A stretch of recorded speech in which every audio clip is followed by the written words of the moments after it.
केपी3 geographic channel में आप सबका बहुत बहुत स्वागत है।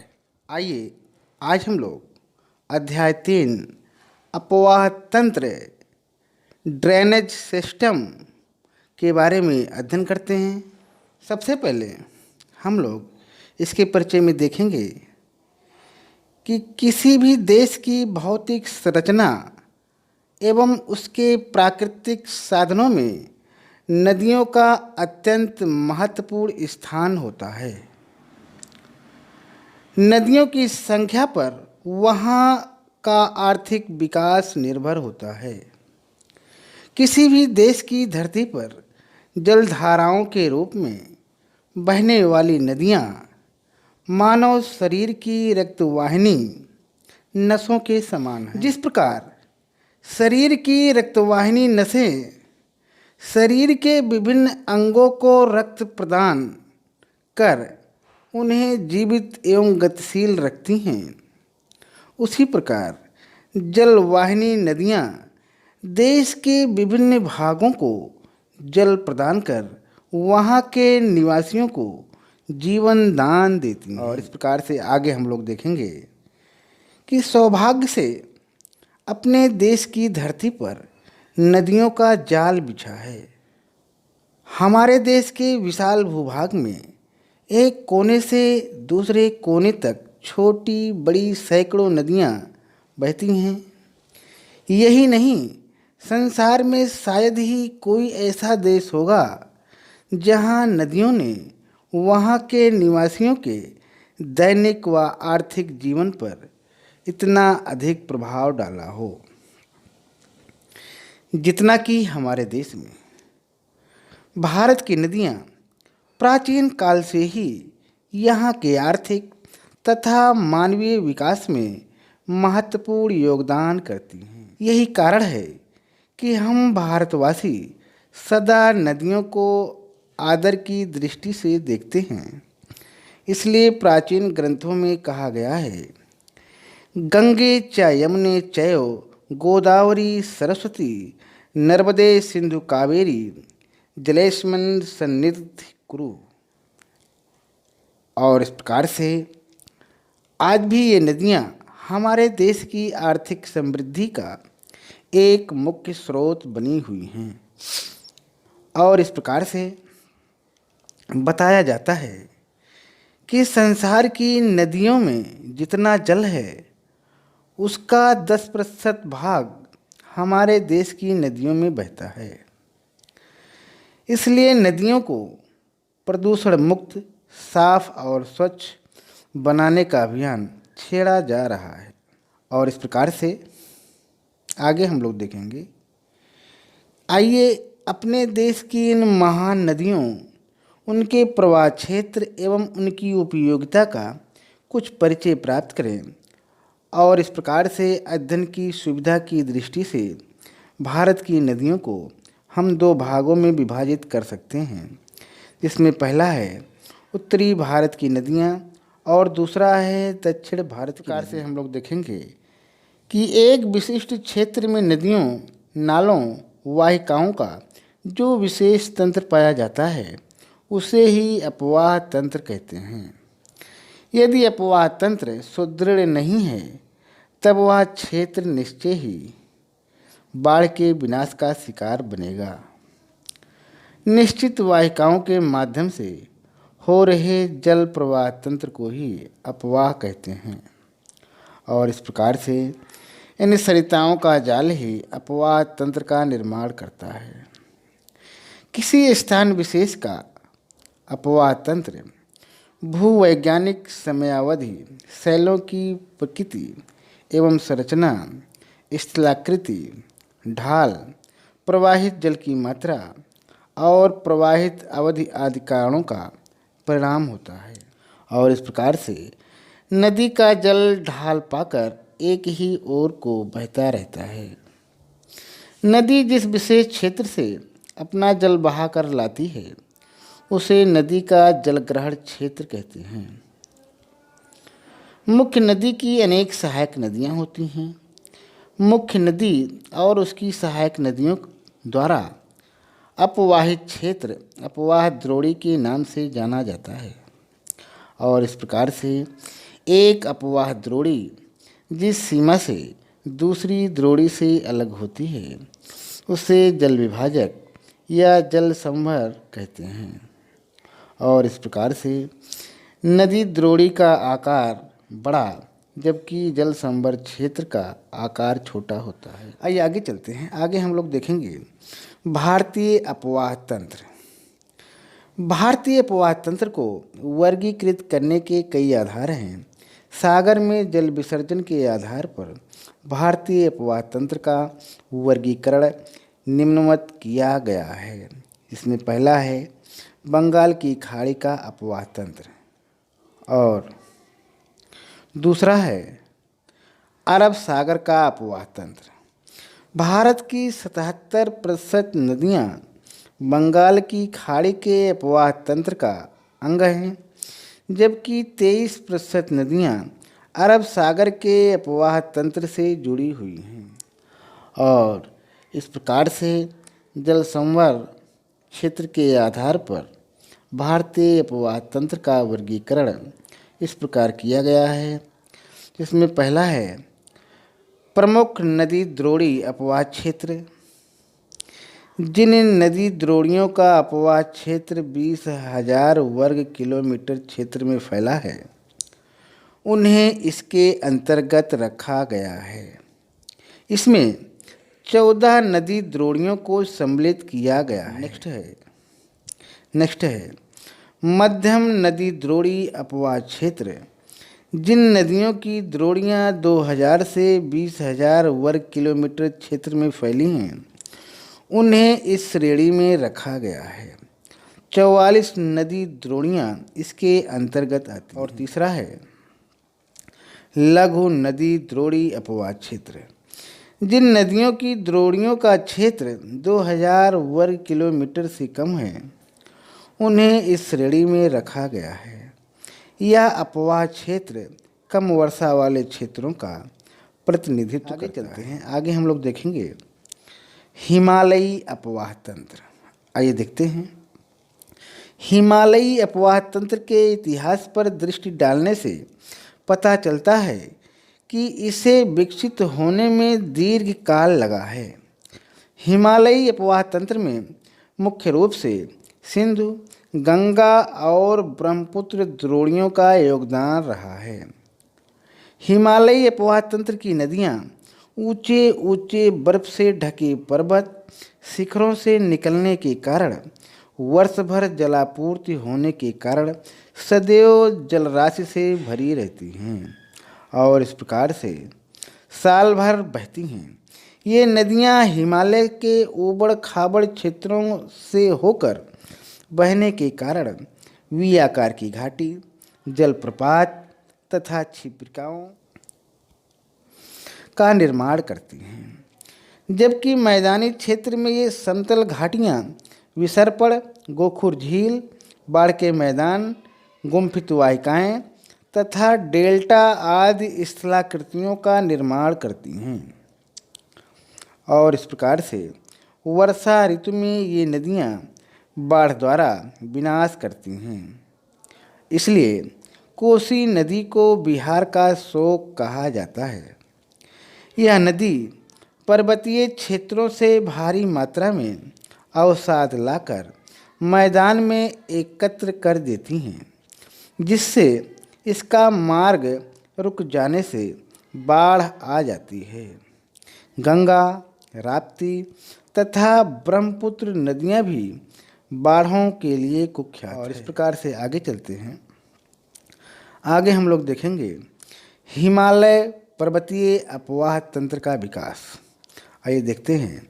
हिमालय पर्वतीय अपवाह तंत्र के विकास के संबंध में भूगोलविदों का मत है कि मायोसीन कल्प में इंडो ब्रह्म नाम की नदी असम से पंजाब तक बहती थी और सिंधु की खाड़ी में जल विसर्जित करती थी। शिवालिक पहाड़ियों की असाधारण बढ़ोतरी तथा सरोवरी उद्गम तंत्र इसका प्रमाण है। बाद में इंडो ब्रह्म नदी नंबर 1, पश्चिम में सिंधु और उसकी सहायक नदियों के अपवाह तंत्र। नंबर 2, मध्य में गंगा और उसकी सहायक नदियों के अपवाह तंत्र। और तीसरा है पूर्व में ब्रह्मपुत्र नदियों के अपवाह तंत्र के रूप में विकसित हो गई हैं। और इस प्रकार से हिमालय के पश्चिमी भाग में पोटवार के पठार ने ऊंचा उठकर जल विभाजक का काम किया है और इसी के कारण गंगा और ब्रह्मपुत्र नदियों का दिक् परिवर्तन हुआ, जिससे वे बंगाल की खाड़ी की ओर बह निकले। आइए आगे हम लोग देखेंगे हिमालयी अपवाह तंत्र की नदियाँ। आइए देखते हैं हिमालयी अपवाह तंत्र की संरचना में निम्नलिखित नदी तंत्रों का विशेष योगदान रहता है, जिसमें हम लोग अध्ययन करेंगे। पहला है सिंधु नदी तंत्र। आइए देखते हैं। सिंधु द्रोणी की गणना विश्व की विशाल द्रोणियों में से एक है। सिंधु और उसकी सहायक नदियों का तंत्र 11,65,000 वर्ग किलोमीटर क्षेत्र में फैला हुआ है।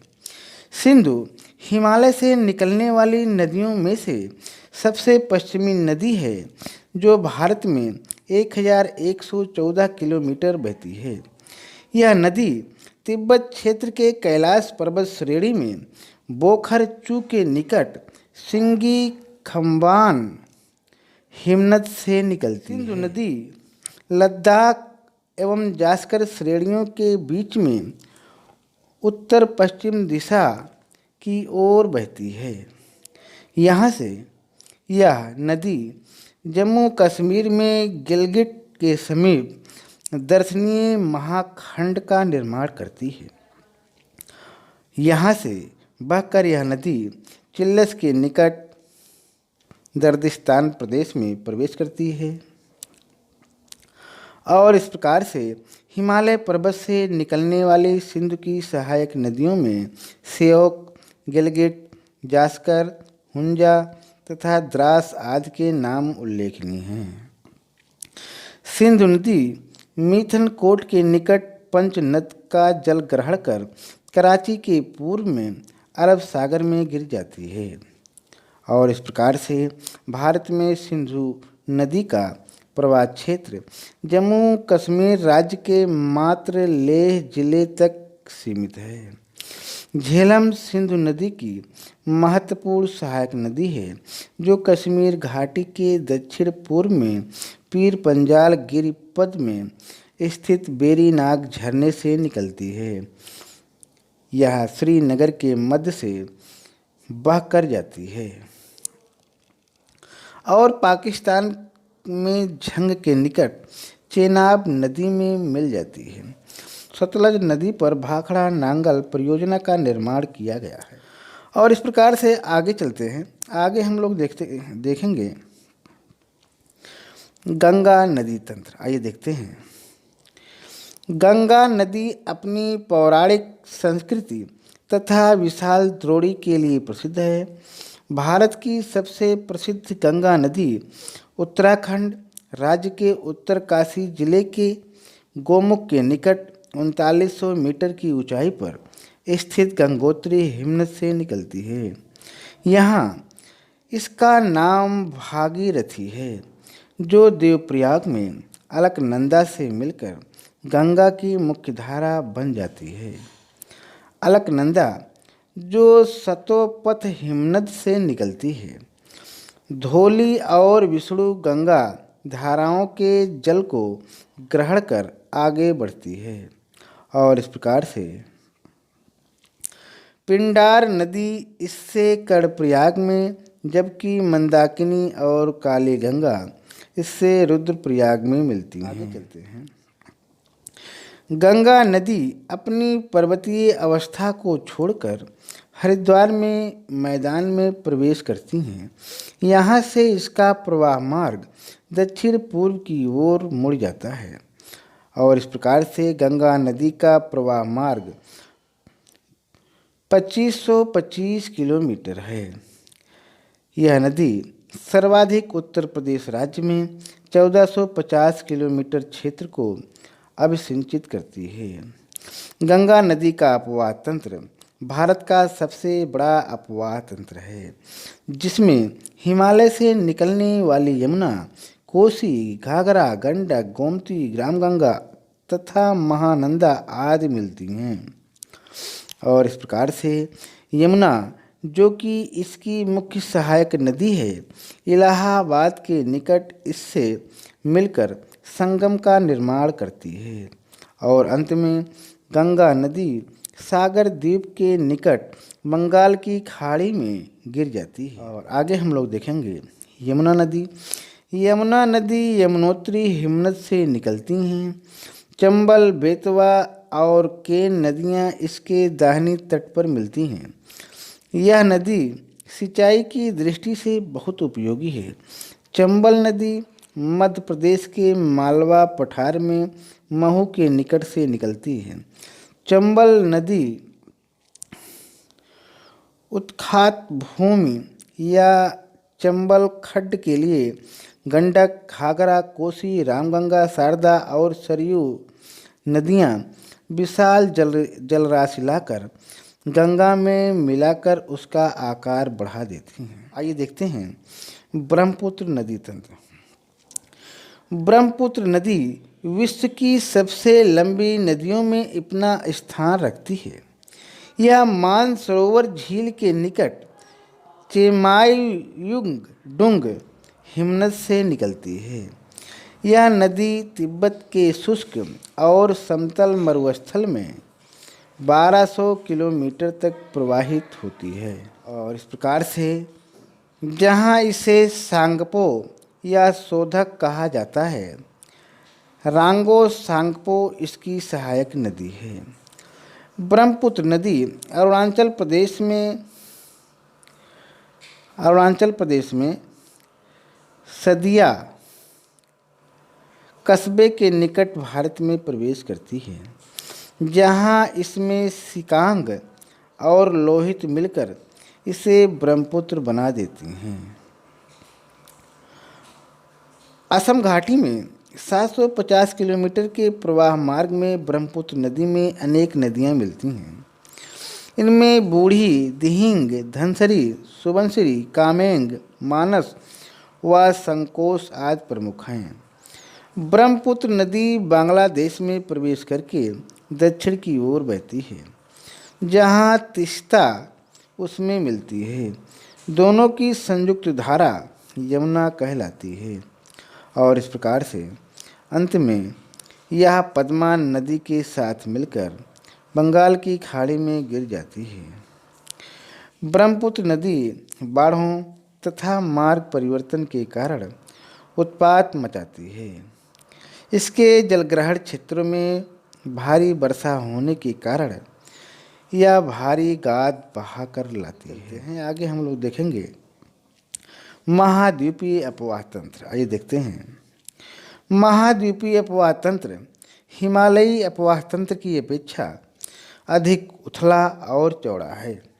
पश्चिमी तट के निकट स्थित यहाँ का पश्चिमी घाट बंगाल की खाड़ी में गिरने वाली नदियों और अरब सागर में गिरने वाली छोटी नदियों के बीच जल विभाजक बना हुआ है।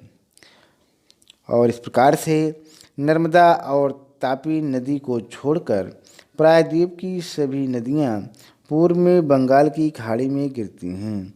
प्रायद्वीप के उत्तरी भाग से निकलने वाली चंबल, सिंधु, बेतवा, केन और सोन नदियाँ गंगा नदी तंत्र का अंग बन गई हैं। प्रायद्वीप के अन्य प्रमुख नदी तंत्र महानदी, गोदावरी, कृष्णा और कावेरी नदी तंत्र हैं। और इस प्रकार से प्रायद्वीपीय नदियाँ अपने एक सुनिश्चित मार्ग पर चलती हैं, न तो ये सदावाहिनी हैं और न विसर्ग बनाती हैं। नर्मदा और तापी विशाल भ्रंश घाटी में बहती हैं। आगे चलते हैं। आगे हम लोग देखेंगे प्रायद्वीपीय अपवाह तंत्र का उद्विकास। आइए देखते हैं। प्राचीनतम भूगर्भिक घटनाओं ने प्रायद्वीपीय अपवाह तंत्र के उद्विकास में योगदान दिया है। प्रायद्वीप के पश्चिमी भाग का अवतलन और धसाव, प्रायद्वीप के उत्तरी भाग का अवतलन होना तथा प्रायद्वीप का उत्तर पश्चिम दिशा से दक्षिण पूर्व की ओर झुक जाना आदि भूवैज्ञानिक घटनाएं यहाँ के अपवाह तंत्र को स्वरूप देने में सहायक रहे हैं। आगे हम लोग देखेंगे प्रायद्वीपीय नदी तंत्र। आइए देखते हैं। प्रायद्वीपीय अपवाह का निर्माण अनेक नदी तंत्रों ने किया है।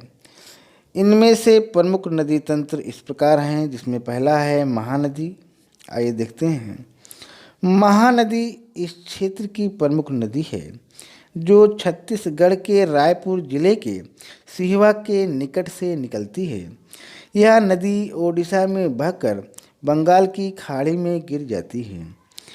यह नदी का प्रवाह मार्ग 851 किलोमीटर लंबा है, जबकि जलग्रहण क्षेत्र 1.42 लाख वर्ग किलोमीटर है। इस नदी का अपवाह द्रोणी का 53% भाग मध्य प्रदेश व छत्तीसगढ़ में और 47% भाग ओडिशा राज्य में है। आगे हम लोग देखेंगे गोदावरी नदी। आइए देखते हैं। गोदावरी इस क्षेत्र की दूसरी प्रमुख और बड़ी नदी है।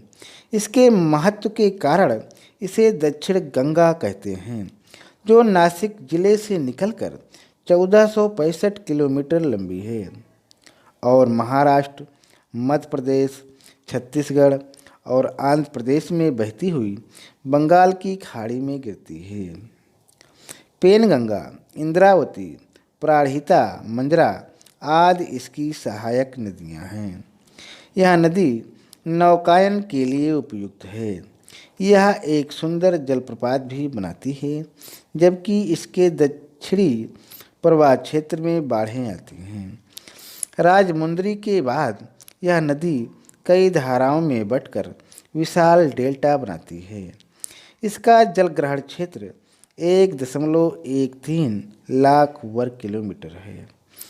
इसके जलग्रहण क्षेत्र का 49% भाग महाराष्ट्र में, 20% भाग मध्य प्रदेश और छत्तीसगढ़ में और शेष भाग आंध्र प्रदेश में पड़ता है। आगे हम लोग देखेंगे कृष्णा नदी। कृष्णा नदी गणना प्रायद्वीपीय प्रमुख नदियों में की जाती है। यह नदी सह्याद्री के निकट से निकलती है।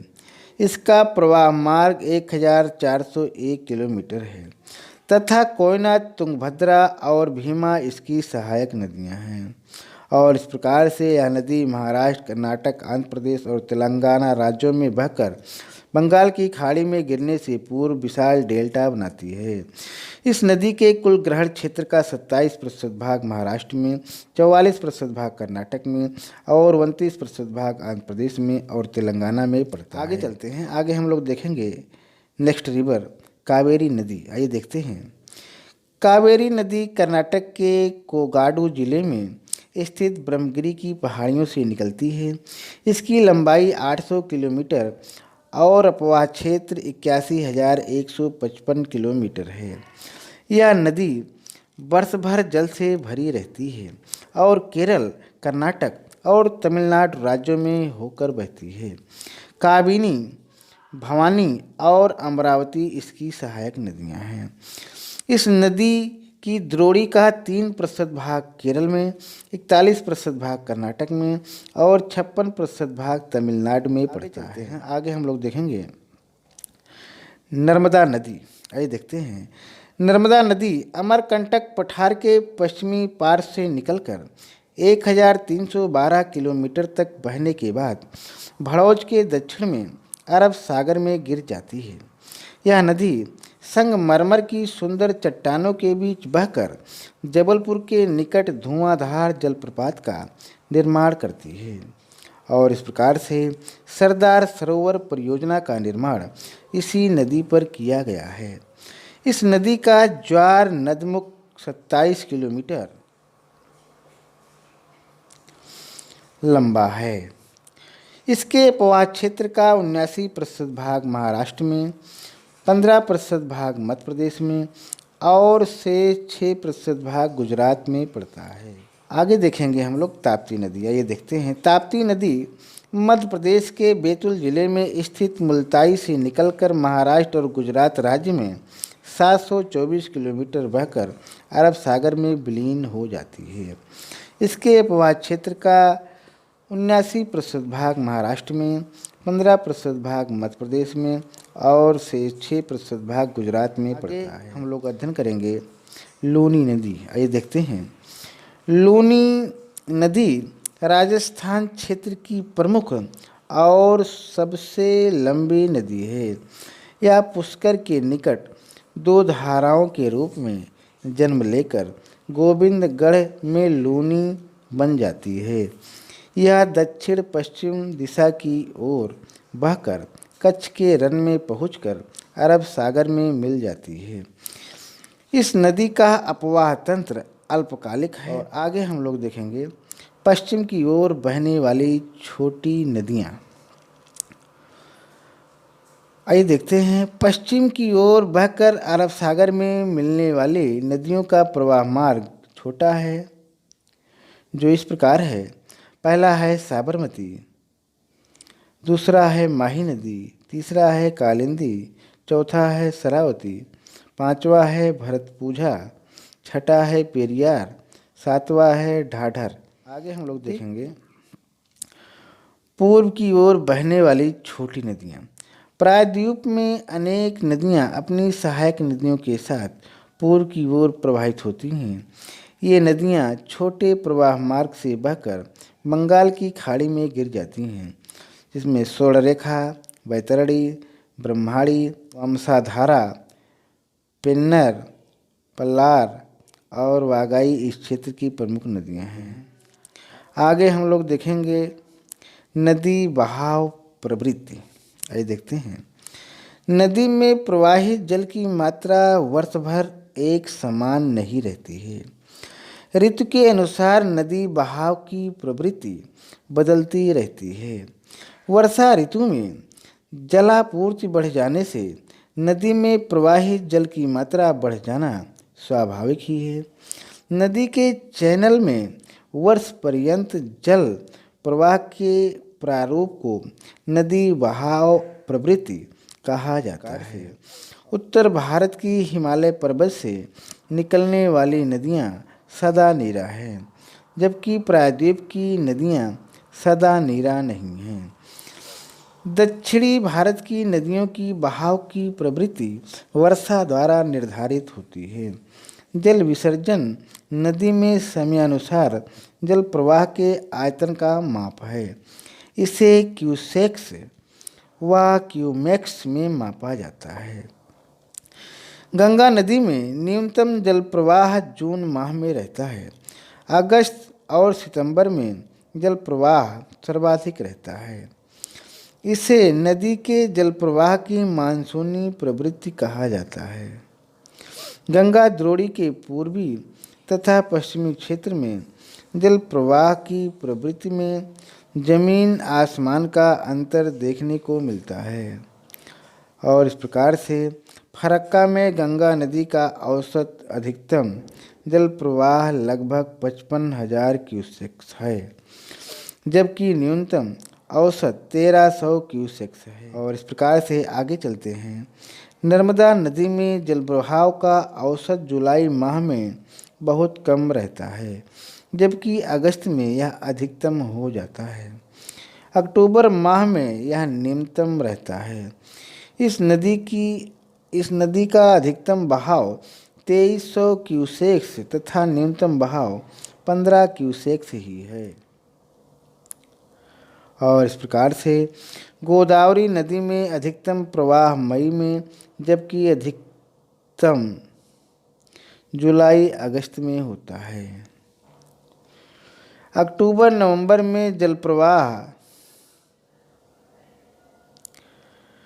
जनवरी से मई तक अधिक रहता है। आगे चलते हैं। आगे हम लोग देखेंगे नदी जल उपयोग की सीमा। आइए देखते हैं। भारत में नदियों का वितरण क्षेत्रवत बड़ा असमान है।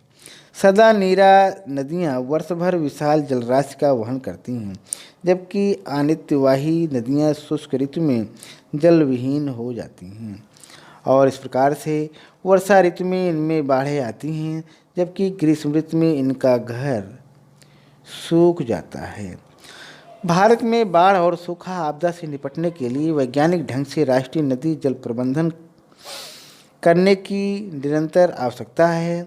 भारत में अनेक बार नदियों को परस्पर जोड़ने के लिए माला नहर बनाने की चर्चाएं की गई, परंतु इस संबंध में अभी तक कोई ठोस उपाय नहीं किया गया है और इस प्रकार से उत्तर भारत की नदियों में जलाधिक्य है, जिसे राजस्थान, गुजरात, मध्य प्रदेश, छत्तीसगढ़, तमिलनाडु और कर्नाटक राज्यों की नदियों में स्थानांतरित किया जा सकता है और इस प्रकार से नदी के परस्पर जोड़ने के मार्ग में निम्नलिखित बाधाएं हैं। इसमें पहला है उत्तर भारत की अपेक्षा प्रायद्वीपीय भारत का धरातल अधिक ऊबड़ खाबड़ होना।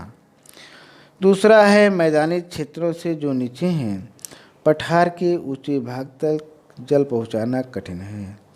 तीसरा है उत्तर भारत में नदियों के जल की बढ़ती खपत इस कार्य में बाधक है। आगे है भारत में नदी जल स्थानांतरण पर कोई राष्ट्रीय नीति का न होना भी एक कठिनाई है। आगे है भारतीय नदियों में ऋतुवत जल का असमान प्रवाह इस कार्य में बाधा उत्पन्न करता है। और आगे है छठा नंबर जल बंटवारे को लेकर राज्यों में नदी जल विवाद नदियों के परस्पर आमेलन में बाधक है। आगे है उत्तर भारत की नदियों को दक्षिण भारत की नदियों से जोड़ना बहुत खर्चीला है और इस प्रकार से इस कार्य के लिए पर्याप्त संसाधन न होना भी एक बाधा है। आगे चलते हैं, आगे देखेंगे। नेक्स्ट है उत्तरी भारत की नदियों का जल प्रदूषित हो चुका है, जो पीने योग्य नहीं बचा है।